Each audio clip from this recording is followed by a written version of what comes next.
Hello, everyone. Today you're with Leopold Vins. I've just come back from a week at Chiang Mai SEO, and I wanted to give you a little debrief to explain a bit about all the trends we saw at Chiang Mai SEO. I'm going to try to do that for you. Several videos focusing on different areas of work, different aspects, the various pillars of SEO in particular. And one of the points I wanted to start with was the topic, backlinks, the net linking aspect, and to take a look at what Chiang Mai SEO is, what the best SEOs in the world are doing, because in this case, Chiang Mai SEO is the conference with the best SEOs in the world, what they say about net linking, their methods, what the situation is with net linking internationally versus the situation we have in France at the moment.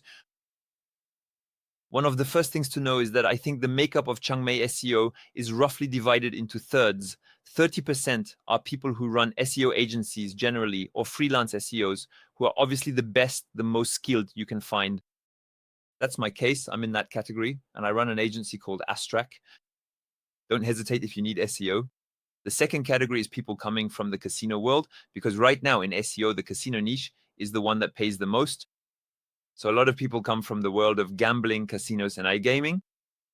And the third group is the buyers and sellers of backlinks, especially the sellers who probably made up a large part of the audience.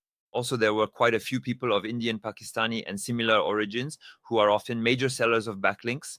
By the way, the biggest sponsors are also backlink sellers. So you can really feel that the backlink economy is important at Chiang Mai SEO. I took my notes, I gathered all my notes together. I thought, okay, I'll try to cover and talk about all the different situations related to this topic. Backlinking, netlinking, offsite authority, you can call it whatever you want. I'm going to try to give you a lot of things, a lot of information about this, and to give you back the context, a bit in the way that I learned them myself, some interesting things that have personally enriched my way of seeing SEO, and that will probably change certain aspects of how I do SEO. And my goal is to pass all of that on to you. The first thing is that we had a conference from the Head of SEO at Stake, which is the biggest online casino in the world. Online casinos are a field that is extremely competitive in this case. So it was quite interesting to get his perspective on things, especially regarding authority offsite, net linking, and other aspects, of course. One of the first things he said is that authority really comes from external signals, and that's the most important thing. A lot of people talk to us about thank you, and they show us internal signals. So for example, you need to have sources in your content or things like that. I think that's a relatively weak signal. And indeed, authority is something that's calculated externally. The little authority that might exist internally is questionable in terms of its relevance. It's people coming from outside, generating traffic on our site and creating retention. I think that creates a certain form of authority. But the traditional signs of authority that we talk about come from external sources, notably backlinks, Wikipedia, and entities. People with LinkedIn profiles, those are things that are strong external signals. So there you go. Don't hesitate to focus on those signals and take a look at what's being done externally. The goal indeed is to build a fortress around your brand, around yourself, around whatever it is you want to promote, with a lot of activity on all networks, with mentions, with external signals. In short, lots of things that signal and indicate that you truly are a real brand that is developing and so on. Something else that really highlighted this person, the head of SEO at Stake, is diversification. He explained that over 3 or 4 years, on all his SERPs, everyone else had dropped out, everyone had left and come back. There was a lot of volatility except for him, quite simply because he was highly diversified.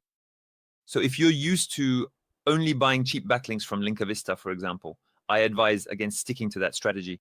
It's a bad strategy because it's not a diversified one. If you only buy cheap backlinks from another provider, I also think that's a problem you might face. It's the lack of diversification because you have only one type of backlink, only one type of guest post.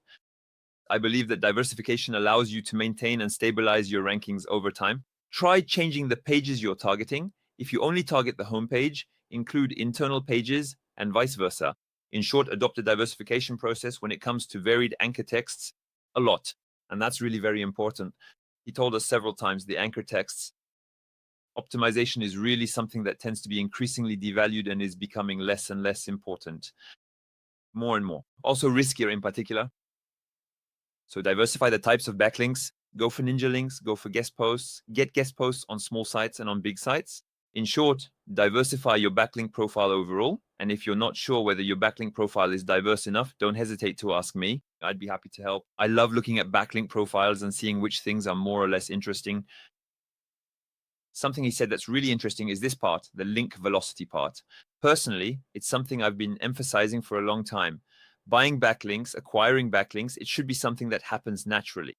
So quite simply, you can't go from 0 to 100. You can't acquire 1 million backlinks all at once. However, you can acquire backlinks little by little. And what he was saying is that link velocity, that is quite simply the speed at which you acquire backlinks, should match your brand velocity. So quite simply, if a lot of people are searching for your brand, it's normal for you to have a lot of backlinks. If no one is searching for your brand, it's normal for you not to have any backlinks. So there's a bit of that logic here. And the idea is if you're burning through bandwidth, if you're building a strong brand that gets a lot of searches and attracts a lot of attention, it's normal for people to link to it and mention it. So that's basically the situation. At stake, of course, this is particularly interesting for him. Since he has a big brand, he can burn through a lot of backlinks. So there you have it. It's really something where if we manage to match those two things, it makes sense. And so the question of how many backlinks you can build per month also depends on how many brand searches you have per month. If you have 0, start by trying to work on that before working on backlinks, or vice versa. But in any case, you need to be consistent between the two. So this also comes back to the fact that SEO as it stands is an acquisition channel, which is not secondary, but which must be supported by other things, which must be backed by a strong brand, which generally needs to be supported by advertising, by social networks, etc. And SEO, only SEO for SEO's sake by SEO, is no longer something I recommend in 2025 and now in 2026. A framework that was given by the head of SEO at stake, so the SEO manager of one of the most competitive sites in the world, is if Google no longer existed, would your site still have a reason to exist? Would it still have a purpose? Would it still have a... Does your site actually have a reason to exist without Google? Quite simply. If tomorrow Google disappeared, Wikipedia would still be a site that people visit, that is interesting, and that people remember, and they go to it because it's a site that has been providing information for a very long time, but above all, because it's a site that has a life without Google, that has a direct life that is shared and so on. If tomorrow, a very small affiliate site that has nothing to do with all this, if Google disappears, that little affiliate site will disappear too. So it's kind of, the point he wanted to make is that you need to create a usefulness and a purpose, a meaning. I don't really know how to translate those words, but a concept, a usefulness for your site that is more than just generating traffic from Google. Then do this XYZ. It's a site that needs to have a reason to exist. That's it. A reason to exist beyond just Google. That's really something that's quite important. So there you go. Go after real branded traffic, build real press relationships, get real mentions, etc., rather than just creating artificial signals. In my opinion, that's really something important. And that's what's going to determine the winners and losers of 2026, honestly. But that's already something we've been seeing more or less since 2024. It's a trend that's becoming stronger and stronger. Just before moving on to part number 2, a quick note, because I'm going to publish this video very soon. Right now, we're in the middle of Black Friday at Linka Vista, which is a backlink platform that I co-founded. If you want to buy backlinks from Linka Vista, we're offering up to 18% extra credit during the Black Friday period. Well, it's going to be a very short period. The offer already ends on Friday. I'm going to try to upload the video today, which is Wednesday. However, keep this in mind because it's something that goes quickly. Don't hesitate to make a purchase. It would be our pleasure. We won't be making such a strong offer twice in 1 year. So there you go. Take advantage of it. I'll continue with the information we learned during these conferences, during Chiang Mai SEO, on the net linking, backlink, and offsite part. Something that was mentioned quite a bit by the head of SEO at stake is that the backlinks that really matter are the ones with real traffic. There are 2 things that are highlighted, which are very important. And these are also things that Brie de Moreau says, who is one of the guys with one of the biggest net linking agencies in the English-speaking world and who has a strong personal brand. Someone very important who has a rather interesting perspective on net linking, who spoke to us a lot. By the way, I was with Mathieu Guébrin, who is the boss of AC Walkers, when we were watching one of his workshops. And so it's very interesting because, in fact, his approach is to say, look, a backlink needs to have real traffic and it needs to have an extremely high semantic proximity. He said that, on the contrary, backlinks that don't relate to our topic. So let's imagine you're in the washing machine business. You need to talk about washing machines. You need to talk about electronics. If you want backlinks, you need to talk about those things. And if you have a backlink that talks about hot dogs on a cooking website, unfortunately, it's not interesting. It's a backlink that will be nullified. It won't be a negative backlink, but it's a backlink that will be, there you go. It won't be considered interesting. It won't be taken into account by Google. On top of that, if you create washing machine backlinks on a PBN that doesn't rank, that has 0 keywords on the page and isn't important, etc. That's something that is, there you go. It's much less powerful than if the backlink had direct traffic aligned with the page where the backlink was placed. So that's where it's most interesting. He says that his technique is generally to insert links on backlinks that target very, very long tail keywords. We know that there are topics where it's easier than others, but it's true that I quite agree with him. It's often worthwhile to do link insertions, especially nowadays with AI, on things that will generate traffic. I also think it's something that works very well. Often it's quite expensive. And the strategy I personally prefer to use is to do guest posts on fairly strong generalist media outlets. So then you can say to yourself, well, here you go, this fairly strong generalist media outlet has published a good guest post. And as a result, it will rank directly and generate traffic instead of looking for link insertions on things that are a bit risky. So there you have it. My technique is more oriented towards leveraging high traffic sites for backlinks, but I also understand his way of doing things. It also allows me to manage semantic proximity since I directly control what I post. Then we talked a bit about stake again. Stake's input on the offsite part is always very interesting, but there you go. Regarding cleanups and diagnostics, there really aren't many sites getting penalized anymore, even though there are. What can happen, however, is that there are backlinks that used to generate traffic in the past, but no longer do because the sites have been penalized. Or they used to generate traffic at one point, but that's no longer the case at all because they haven't been renewed. And so a good way to know if you've been, the problem you might have due to a Google update is that all your backlinks have lost their value all at once. And that's often a problem that he said he has encountered. In any case, it's a problem that I have also seen several times in my own experience. You have a site, the site is great. Tomorrow there's a Google update. You don't have any issues with your content or your situation, but your backlinks, on the other hand, they all get wiped out. All those that used to generate traffic no longer generate any. All the rankings drop for your backlinks. And so inevitably there's a kind of rebound effect that creates a situation that's a bit complicated. And so you might end up losing traffic because all your backlinks have lost their rankings. That's basically the observation he made, which is something I've also noticed myself on sites I managed. That's also why, after an update, the recommended approach is to look at the backlinks that have lost value and consider potentially replacing them, or not necessarily replacing them directly, but rather adding new backlinks that have value and bring traffic to try to make up for the link juice that was lost in the past. So there you go. That was basically the goal. Obviously, with better links that are more semantically relevant. The goal is, of course, to try to gradually increase the value of our link profile. Roughly speaking, something that's very important and quite serious is over-optimization of anchor texts. So be very careful about over-optimizing your backlink anchors. Overall, it's one of the criteria that can be particularly dangerous. So go easy, take it slow, because basically it's something that's quite risky. However, what I recommend regarding over-optimization of anchors is to stay below what I do myself. That would be 1%, 2%, a maximum of 5% of purely optimized anchors. Whereas if you diversify a lot with semi-optimized anchors, you get much better results, generally much healthier. Generally, this is also a point that was mentioned in the talk about Surfer SEO. As soon as you focus too much on a keyword-centric approach, spamming the same keyword over and over, you run into a problem with Google. Google devalues that a lot, whereas if you diversify a lot and have plenty of variations, different keyword variants with semi-optimized anchors, long tail keywords, etc., you see your performance improve significantly. So that's kind of the trend. Google is moving towards more natural things. In fact, sometimes we even wonder if SEO is still relevant. In fact, today, when we used to do really aggressive stuff, now we have to do things supernatural. So in the end, doesn't everything just happen naturally? Anyway, yes. One quick point. There was a big focus overall on parasite SEO, expired domains. They call it edge domain in English, and a major current strategy, which is churn and burn on expired domain names.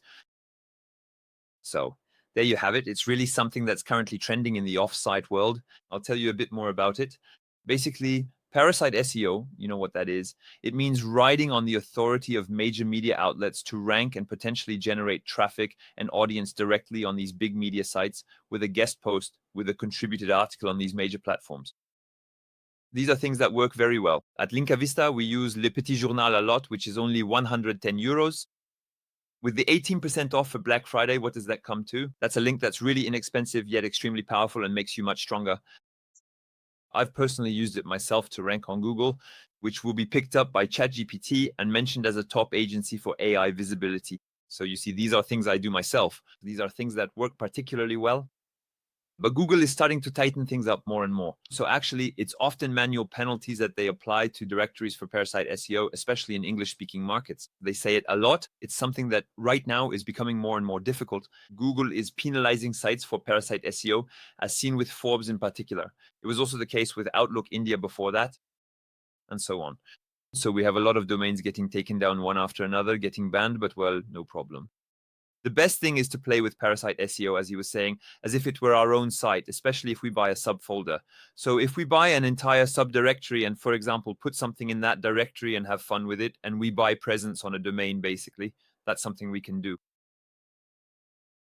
And the best is to act as if it were our own site, to have branding, consistency, and so on. Try to align all of that. And that's something that's important. By the way, I spoke a bit with Trampoline Numeric, who told me that it's especially important for sites on specific URLs, on specific domains, on specific folders, to have aesthetic consistency with the homepage. So there you go. Maintaining aesthetic consistency is important. Otherwise, you'll get kicked out. Another point that's quite interesting is about expired domains. Obviously, we've already talked about this several times regarding high gaming and casinos. It's something that's really standing out at the moment. A lot of expired domains are popping up. There's actually a little technique that I learned, which is quite tricky, let's say. But right now, there's a kind of bug with Google regarding subdomains. That is to say, if you link to a domain that's on a .us.com, TLDs that have two parts actually, like .us.com, .co.uk, .eu.com, these are domains that at the moment, it seems to me, are strangely boosted right now. So I've especially seen systems using expired domains that do a canonical to a .eu.com, the .eu.com, boosted and ranking extremely well. Same thing with .co.uk domains.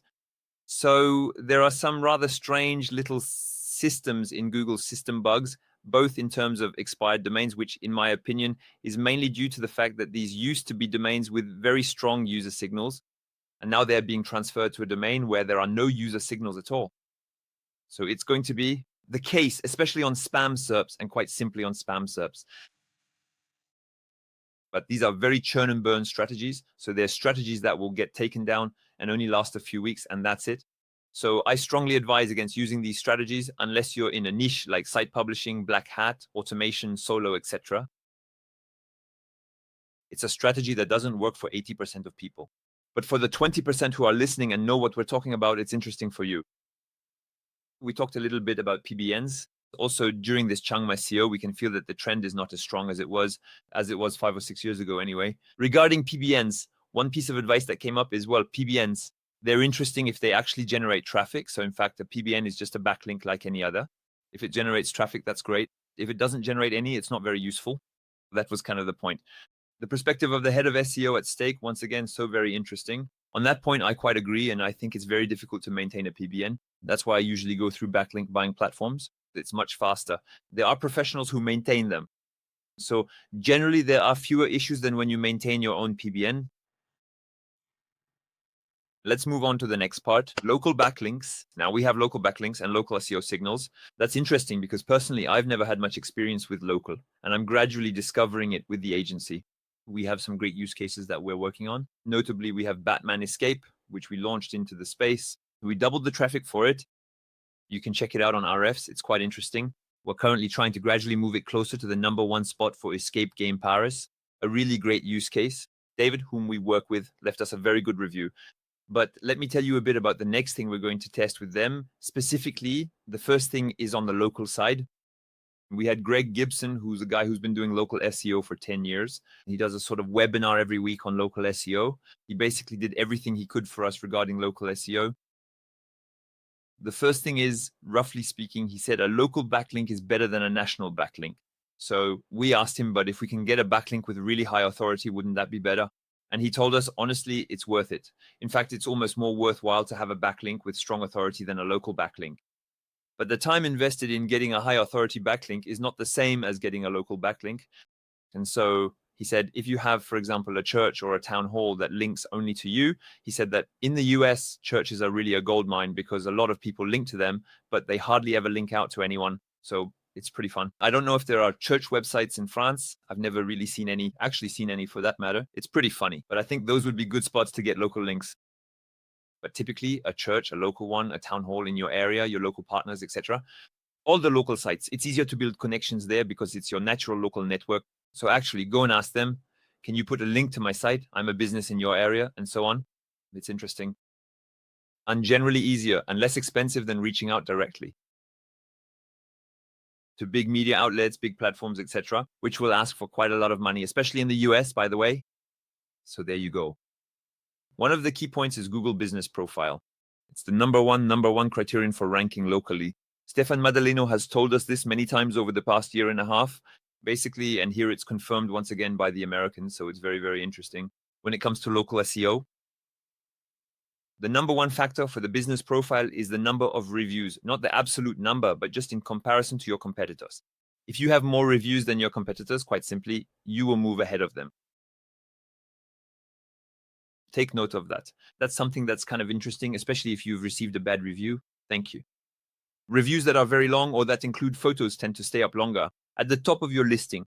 So quite simply, if you have a listing with a bad review and you're wondering how you can fix that, etc., etc., well, go and ask people who have already left a good review. Can you buy photos from people who have posted photos? Can you make them bigger? Your review, that will help you address this. Or if you have a recent customer, ask them to leave a review, please, with a photo, a long review. That will help keep good spots and prevent a bad review from always showing up at the top. So lots of reviews compared to your competitors, etc. Now let's talk a bit about behavioral manipulation and offsite signals. These are points that I've personally worked on quite a bit, and we're still running tests on them this week because we've had requests from the team. But basically, one of the points is that as of now, CTR manipulation is something that works. It still works, especially if there's engagement. If we only do CTR manipulation, the effect is a bit weak and the results aren't great. The goal is really to have engagement. It's about behavioral manipulation. So making sure you have users who search, scroll, and interact. It's really these signals that are being boosted right now, much more than just clicks for CTR, much more than anything else, like pogo sticking. Honestly, right now, what matters most is really this interaction part. If we obviously add a point with CTR, that's great. It's better to have CTR plus engagement than just engagement. But in my opinion, personally, it's better to have only engagement than just CTR. A bit cheap, a bit rushed, a bit superficial, etc. For your information, the test I'm currently running on CTR involves residential IPs with micro workers coming from other countries because we don't have enough French micro workers. So we're going to try to have micro workers from other countries go up against Google, connected with history on residential IPs. FR, we'll see how it goes. And this will be the little test of the week, just to see if it brings anything interesting. We've covered quite a few points. English speakers aren't usually big fans of buying backlinks, but they do have some little techniques to get links in a more natural way. The classic one is link bait. Link bait is basically creating a page that can easily attract links. A classic example is a statistic. For example, statistics on backlink purchases in 2026. If we do that with Linka Vista, we'll get shared by other people. And when you get shared, you often get links floating around, links being created. Journalists, they're looking for a lot of statistics because they want to cite sources and have substantial information in their articles. So very often the statistics we have end up being shared. Journalists will link to that and of course include it in their sources, etc. So statistics are always something that works really well. If you want some other little link baits that have worked well that I've seen historically, there's especially wealth. When we talk about someone's wealth, their net worth, their fortune, etc., these are things that are interesting that people look for or share, etc. Where do people, when they have the numbers, they usually spread them around. And so we end up with things that are pretty much link bait. And otherwise, we have quite a few points. So we have the idea of emotional link bait, which was done, for example, by a guy who has an SEO agency in Australia. They created a page that is focused on that. There you go. We created a tool. So tools, that's also a bit of a traditional link bait that works well. We created a tool to help puppies get adopted. Thank you. It allows you to make little resumes for puppies. We're really talking about the cutest thing in the world here. And what he did was cold email all the puppy adoption agencies, and he asked them, here you go, we made this tool. Could you share it, put it on your website, etc.? Because we think it's interesting. It helps puppies get adopted more easily. The verdict: 50 or 70 or 100 links obtained for free on themed websites thanks to a little tool that was easily developed with cloud services or with GPT. And as a result, we have something solid that helps boost your SEO and profitability. So very strong on emotional link bait. There are several other points that I will address little by little. We have backlinks with influencers. So typically one of the techniques, these are generally things that are a bit broader in terms of link bait, etc. The use of Cameo. So Cameo, it's an English platform that allows influencers to make a short 10-second video and so on. It's something that works well, especially for e-commerce and trending products. In France, it's Videoleo, I think, that allows you to do this. The guy was saying, if you pay $1,000 and get a video from an influencer who is really well known in your field, who makes a video for you, it can be really interesting. I saw that I think it's Christophe Lemaitre who is offering to make videos for something on Videoleo, like 50 to 60 euros. Potentially, I'm going to tell him, here's Christophe Lemaitre, who is a 4-time Olympic champion. To run fast, to sprint. I'm going to tell him, so to get SEO that's even faster than Christophe Lemaitre, that's even faster than myself, don't hesitate to contact Léo Poitvin. I think that's the kind of thing that will create a bit of branding, a bit of fun that really brings out the potential for virality, quite simply. And that's the kind of thing we want to create. Now, it's about virality because it's going to attract backlinks, because it's going to allow you to do lots of different things. Organizing conferences is also very good for creating backlinks. In this case, what he did was put it on an internal page of his SEO agency. That way, organizing an SEO conference on an SEO agency site is coherent. 50, 70, 80 backlinks from that, plus making contacts with extremely interesting people and a branding effect that is really, really good. So I think that conferences and events, it's still something extremely interesting, especially physical conferences. And finally, he explained that Foursquare, for example, was also a source that was quite widely used by AI, especially locally, I believe. Foursquare, by the way, is also quite widely used by the EM, so that's pretty interesting. Just like LinkedIn is for people and like other sources in general, it's a source that's quite significant. So I need to work on Foursquare myself as well. Something to work on, that's for sure. We're slowly getting to the end. This is quite a video. Now, as I'm giving you this whole speech, I realize this is no joke. Let's talk a bit about backlinks, offsite signals, AI, and LLMs. How can you rank in Geo on ChatGPT as you're used to doing? Here, the idea is to ask ourselves, okay, how is this going to play out? The first point is the use of same as in the knowledge graph. So same as is basically when you're working with microdata, with structured data, you have the ability to state that one brand is the same as another brand. And you can, in this way, use competing entities, etc. Or your social networks to reposition your brand. In the knowledge graph, same as is quite often used for similarity within the knowledge graph. So in, how should I put it, in Google's database of brands and entities. So there you have it, monuments, brands. All people are in the knowledge graph. And so same as allows you to create similarity. It's something that works well. And especially because it's offsite and it allows us to connect with someone who is offsite, who hasn't necessarily requested it. A strategy that I've seen and that I want to try is the pop under for AIs, but we'll talk about that later. All of this is mainly about AI influence. One thing that works well is, for example, if you see that a source is being used by an AI in a certain country, let's say, for example, in Nigeria, there's a major Nigerian media outlet that lets you post for cheap and is picked up by AIs in Nigeria. Know that if you use it and post on it, and if you manage to promote it, then this media outlet in another country potentially allows you to have a somewhat validated source. GPT, which will then be reused in other countries, for example, potentially in the US. To give you an example, instead of paying the high American prices directly, you can pay the price in another English-speaking country where it will be easier to exert influence. A major media outlet, a country that's a blank slate, so to speak, in terms of media influence. And so that's what this allows. So basically, this is a little technique that potentially allows us as French people to look at French-speaking countries where the media are a bit less expensive. I'm thinking in particular of African countries where you can buy major media outlets to exert some influence, change the AI models a bit, and then promote them in France so that Google and ChatGPT pick them up. There you go. You take advantage of that. and turn it to your advantage. LinkedIn, we already talked about it earlier, is very, very trusted, especially for individuals, etc. So it's something that's quite powerful. We've already talked a bit about this, the TLDs with the homepage part. And otherwise, a little point to mention at the end of the video, because it's very black hat, but it's funny. Some things I'd like to try. I recently discovered Agency Assassin, which seems to be a very interesting agency that manipulates CTR on directions. Apparently, there are also possibilities in local SEO black hat on GSA directions with layers. It's quite aggressive, and it's something I obviously don't recommend for people who are at a relatively low level. But for those who have already tried everything and still can't move up, I'm thinking of locksmithing or the most sensitive fields. Don't hesitate to try out these methods because they must be quite interesting. But be careful with this, of course, because it's not exactly a very clean approach. There you go.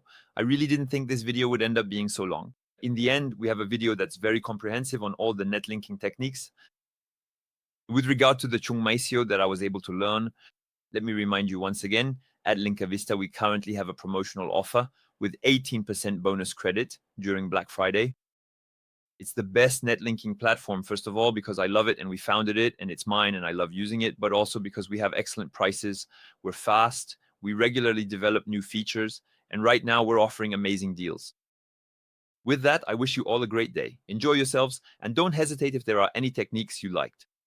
Either let me know in the comments if you want us to go into more detail about one of these techniques, buy backlinks to try out this technique on Linka Vista, and finally, rank, link, cash in, and enjoy. With that, have a great day. Enjoy yourselves.